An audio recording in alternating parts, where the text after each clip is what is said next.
It's Miss Tanya at Daycare Chronicles 101, and I want to speak to you all about sick child care. As a family daycare provider, sick child care is one of the biggest issues that we have.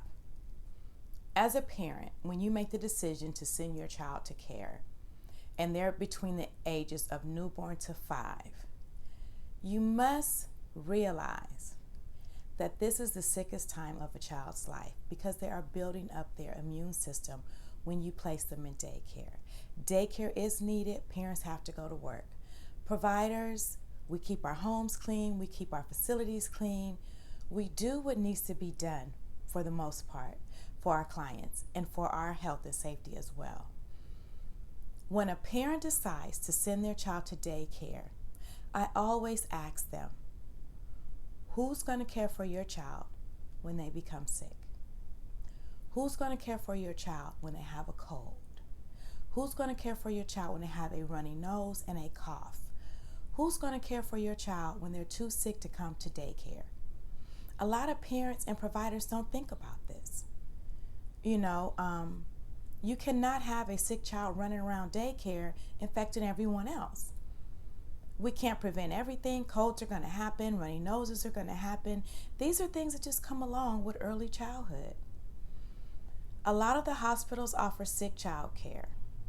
Or I will ask or tell the parent, to go on Google and Google sick child care. Drop in child care for sick children. Check with the local resource and referral agency and see if there are providers that offer this service. Because it's inevitable. It's going to happen. It's going to happen. And you need to be prepared. And when it comes to paying your regular provider for care when your child is sick and can't come, you're paying for a space. You are holding a space. Therefore, daycare still needs to be paid. If you're sick at your job and you're off and you have sick time, you still get paid. If you go on vacation and it's time to pay your rent is still due. So, it's paying daycare is just like that.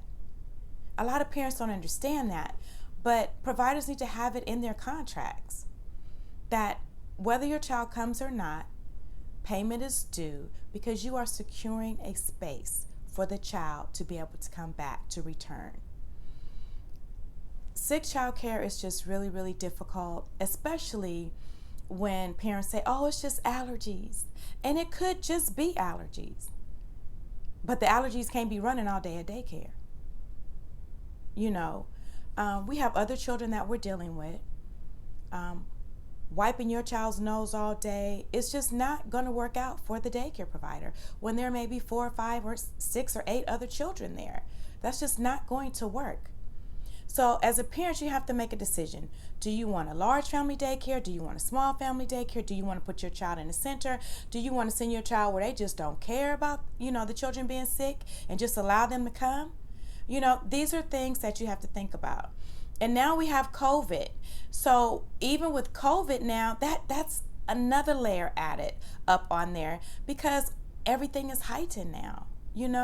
We want everyone to be safe. We don't want anyone to get sick. So we have a lot of risk reducing measures that we take in daycare. At least I do. And so I follow my protocol. And the minute that I see something, I tell the parents, look, hey, I hear something coming on. You need to start giving them those vitamins. And these are things that you need to give your children anyway. When you put them in an environment with other children, you need to give them vitamins to help boost up their immune system. I'm not a doctor, not at all whatsoever. I'm a mother. I'm a grandmother. I'm a daycare provider. I know what I'm talking about. You have to help the children if you want them to be able to stay in daycare. Now, I'm not saying that giving them vitamins is going to eliminate everything. Absolutely not. But it's going to help them.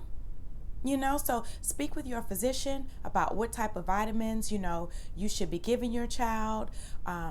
Check your children's iron level, get them a full physical before you take them to daycare so that you know what you need to do to make sure that your child is healthy and that they don't just keep getting sick all the time. But 0 to 5, that's just that age. They're going to get colds. They're going to get runny noses. These are things that are going to happen. So I pray that I've said something to a parent out there, to a provider out there, to help you understand this 0 to 5 in daycare. It's very, very, very essential that you help your provider so that your child will be able to stay in care.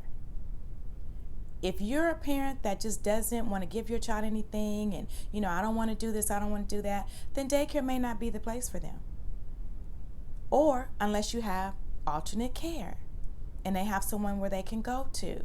This is just a part of early childhood. It's going to happen. We survived. We're still here. So I hope I've said something.